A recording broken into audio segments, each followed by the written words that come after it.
On this video we're going to have a look at some typical IGCSE questions on waves and light, particularly refraction and lenses.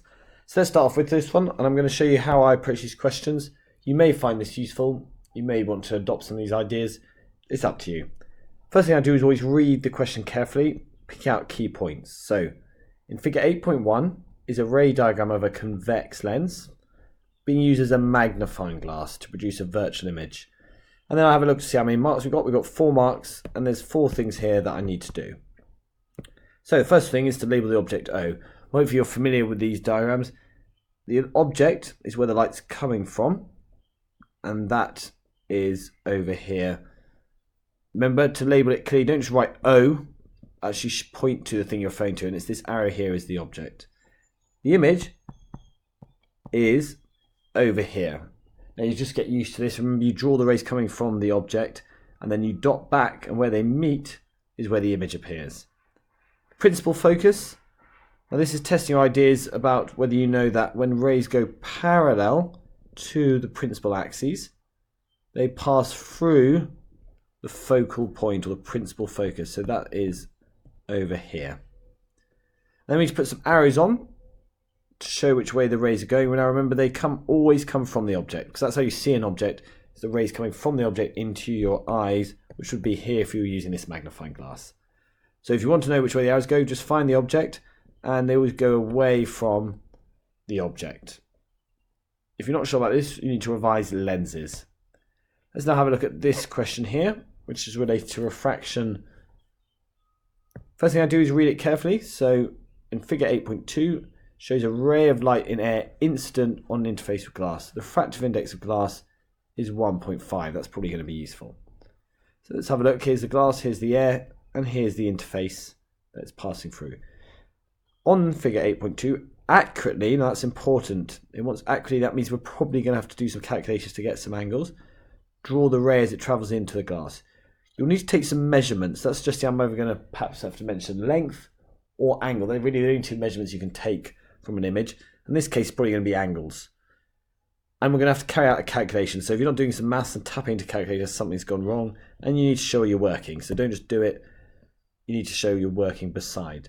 Right, first thing you always do on these sort of things is draw the normal. Remember, that's right angles to the interface where the ray hits the interface. So the ray's hitting here, so right angles to that. I'm dotting a normal. And because I'm a good scientist, I'm going to label that as the normal, so I know why I've drawn that. Now, the next thing you need to do is measure that angle. Now, you use your protractor, place your protractor around here, but since I only have this snazzy ruler that measures angles, I'm going to use that. So when I line up with this, see, it tells me it's 55 degrees, but remember my ruler is measuring this angle here, so the angle I'm actually interested in, this is a good revision, is this one here. That's why we've drawn the normal. This is the angle of incidence. In this case, it's going to be 90 minus the 55, which gives me 35 degrees. So that's the angle of incidence. Now, we need to know what this ray is going to do when it enters the glass. We need to know how much it bends or refracts by. And hopefully you remember this cool equation, Snell's law,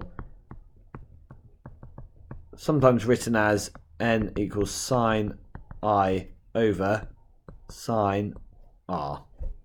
We're going to use this version here though, which works in all scenarios.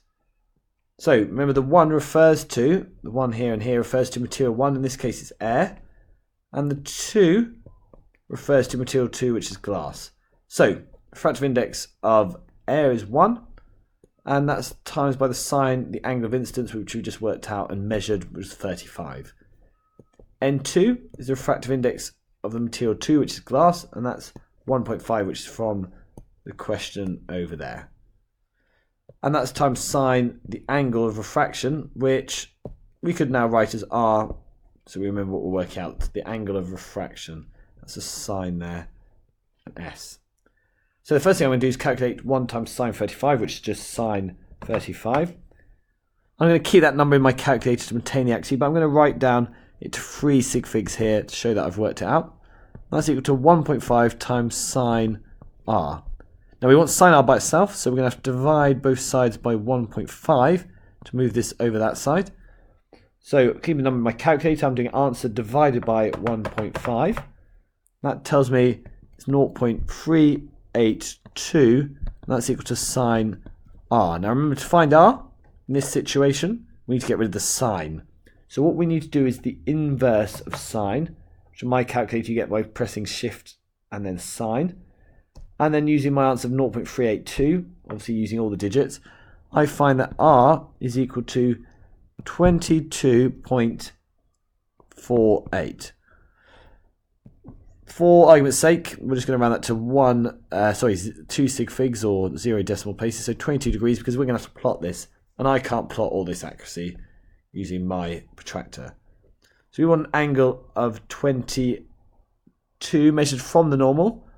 So that would be 10, that would be 20, so 22 for me is 68, because remember it's measuring it from the line, which isn't right.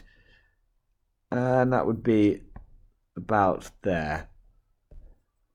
What I'm going to do is put arrows on to show that this is the ray coming out. I'm also going to mark this just to show the examiner I know what I'm talking about. That's the 22 degrees, and that would get you your 3 marks. So 1 for the calculation, 1 for the diagram, and 1 for getting it in the right ballpark. So if you just guessed and bent it towards the normal, you may pick up some marks.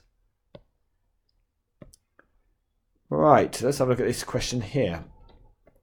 The refractive index of a type of glass is 1.6. Calculate the critical angle. So I'm now thinking I'm doing a calculation, I need an equation. Well, hopefully you remember this equation, n equals 1 over sine c. If I rearrange this, sine c equals 1 over n.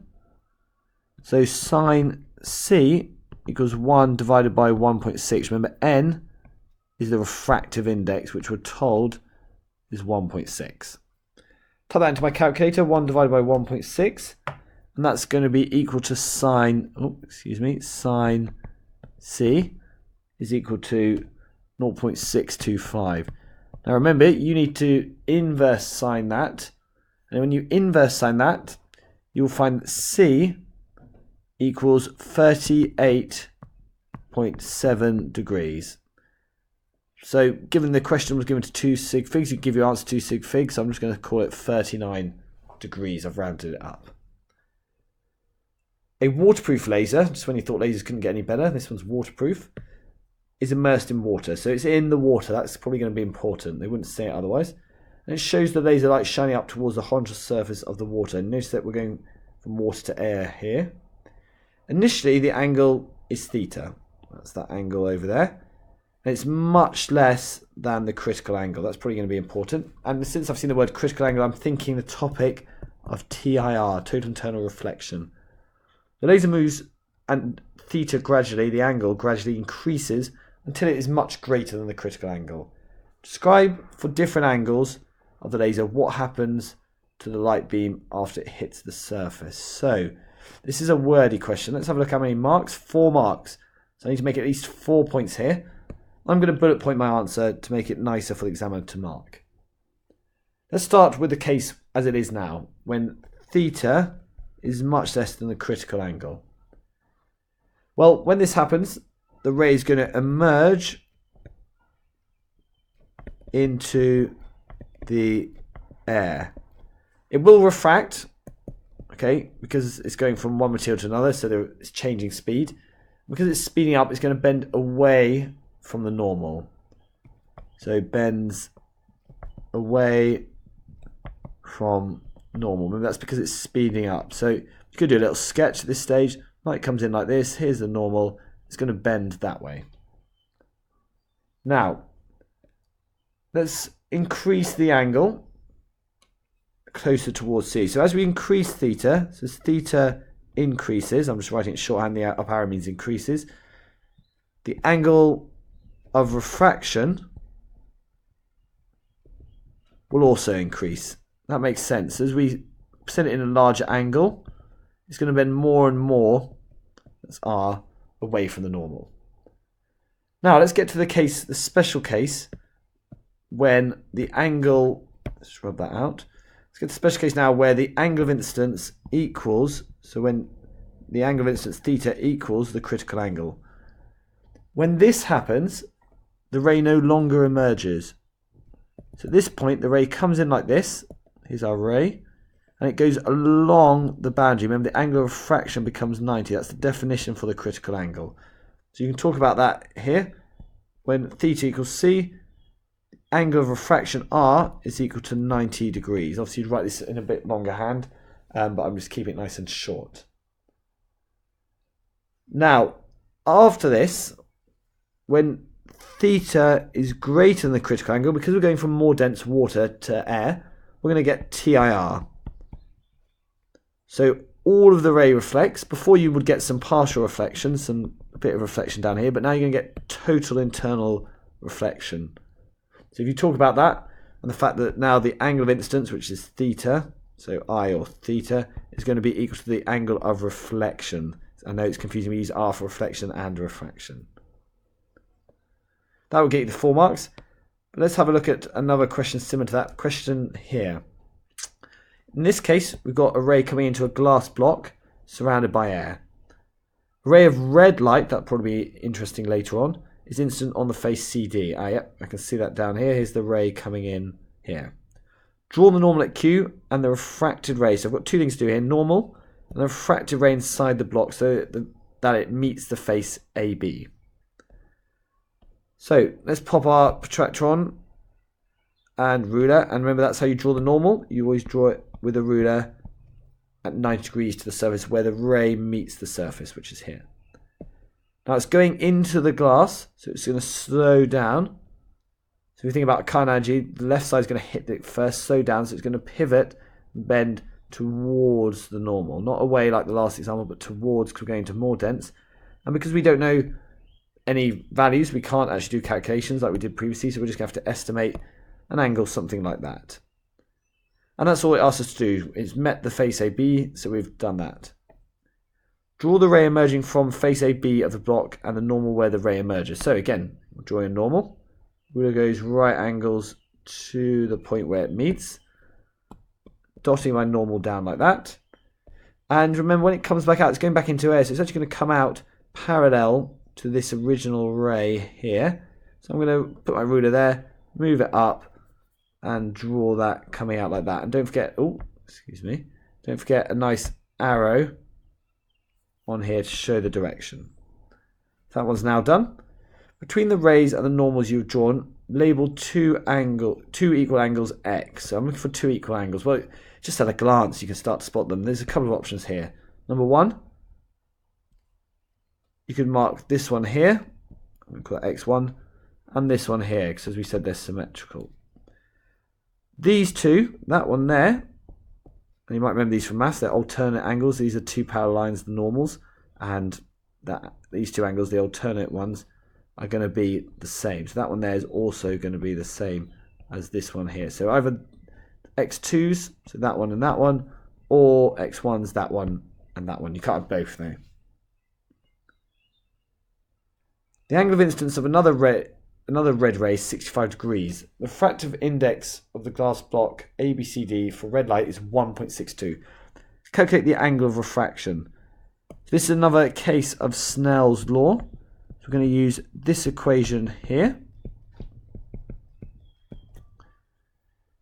Now, we know the angle of incidence is 65. So remember, that's the angle coming in. So that's that theta 1 there. The refractive index of the glass block is 1.62. Calculate the angle of refraction in the glass for the ray. So it's going from air, because that was the previous example. So that's 1 into glass, which has a refractive index of 1.62, and they want us to find the angle of refraction. So using the same approach as previously, what you need to do sine 65, but you need to divide that by 1.62. I'm not going to go through all the steps as we did that previously. And that gives you 0.559.